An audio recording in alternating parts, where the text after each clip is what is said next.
Достар, сәлем. Бүгін сіздермен бірге ең дәмді, ең жұмсақ және де өте оңай жасалатын пончиктар дайындайтын боламыз. Міндетті түрде жасап көріңіздер және де видеоны соңына дейін қарап, каналыма тіркеліп, қоңырау белгісін басуды ұмытпаңыздар. Ең бірінші қазір қамырын дайындайтын боламыз. Ол үшін жылытып алған сүтімізді құямыз. Сүтіміз міндетті түрде жылы болу керек. Бір ас қасық қант, бір ас қасық ашытқыш және де шым тұз салып, қасығымыздың көмегімен араластырып аламыз. Барлық қоспамызды осылай бірнеше рет араластырып алғаннан кейін біз қазір осы сұйықтығымыздың бетін жауып қоямыз. Шамамен 10-15 минуттай ұстаймыз. 10-15 минут уақыт өткеннен кейін біздің ашытқымыз сәл көтеріледі. Енді қантымыздың қалған бөлігін, яғни қалған 5 ас қасық қантымызды саламыз. Ертілген сары май құямыз және де 2 жұмыртқамызды салып, осы қоспамыздың барлығын венчигіміздің көмегімен жақсылап тұрып араластырып аламыз. Біздің сұйықтығымыз толықтай араласты. Енді қазір ұнымызды салатын боламыз. Онда міндетті түрде аз мөлшерден ғана салып, осылай міне венчиктің көмегімен араластырып отырып салыңыздар. Сол кезде біздің қамырымыз өте жұмсақ болып шығады. Міне мен көріп тұрғандарыңыздай шамалы ұнды салып, венчикпен араластырып алдым. Енді қазір қалған бөлігін салып араластырамыз. Тура осылайынан ұнымызды аз мөлшерден салып, венчикпен араластырып отырамыз.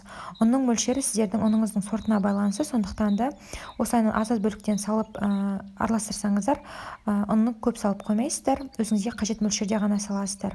Венчикпен араласуға келмеген кезде қолымыздың көмегімен қамырымызды илеп алатын боламыз. Міне қараңыздар, бізде осындай қамыр пайда болды. Қазір енді қамырымыздың бетін жауып, 1-1,5 сағатқа жылы жерге орап қоямыз.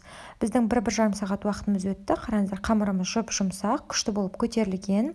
Енді қазір осы қамырдан пончиктар жасаймыз. Қамырымызды 2 бөлікке бөліп алдым. Бір бөлігін осылайынан пергамент қағазын төсеп, міне құрғағынмен қамырымызды жаятын боламыз.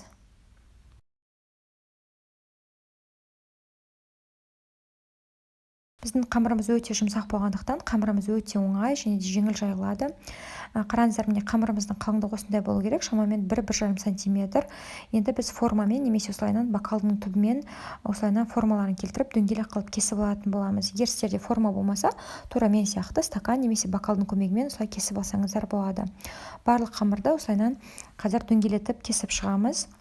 Одан кейін кесілген қамырларымыздың ортасын тағы да кішкентай тестер жасау керек. Ол үшін осындай міне насатканы қолдандым, немесе судың баклажканың қақпағын қолдансаңыздар да болады. Міне осылай ортаңғы бөліктерін алып тастадым. Пончиктардың формасын толықтай жасағаннан кейін міндетті түрде бетін кем дегенде 10 минутқа сүлгімен жауып қойыңыздар. Сол кезде біздің пончиктарымыз көтеріліп, жұмсақ болып пісетін болады. Енді біз табада майымызды жақсылап қыздырып аламыз. Осы қызып тұрған табамызға пончиктарымызды салып, 2 жақ беті жақсылап сарғайғанға дейін пісіретін боламыз. Міне бізде бір жақ беті жақсылап сарғайды. Қазір теріс жағына шанышқының көмегімен аударатын боламыз. Одан кейін піскен пончиктарымызды міндетті түрде тарелкаға салмас бұрын астына салфетка немесе басқа да қағаз төсеңіздер, сол кезде пончиктағы артық майларды қағаз өзіне сіңіріп алатын болады. Міне осылайынан барлық пончиктарымызды пісіріп шығамыз. Біздің пончиктар дайын. Енді мен үстіне шоколад қолдандым. Алдын ала Қазақстан шоколадымен сары майды араластырып, микроволновкада ерітіп, міне осылай пончиктарымды батырып алдым. Пончиктарды өздеріңіздің қалауларыңызша әсемдесеңіздер болады. Мен міне қара шоколадпен және үстіне әсемдік заттарын қолданып әсемдеп жатырмын, және де ақ шоколадты үстіне сеуіп шығатын боламын. Қалай әсемдеу өзіңіздің фантазияңызға байланысты, қалай ұнайды, солайынан әсемдей берсеңіздер болады. Біздің пончиктарымыз дайын. Дастарханға ұсынып, өте дәмді пончиктарды шаймен ішсеңіздер болады. Міндетті түрде дайындап көріңіздер, сіздерге ұнайтынына сенімдімін. Менің келесі видеомды өткізіп алмас үшін каналыма тіркеліп, қоңырау белгісін басуды ұмытпаңыздар. Келесі кездескенше.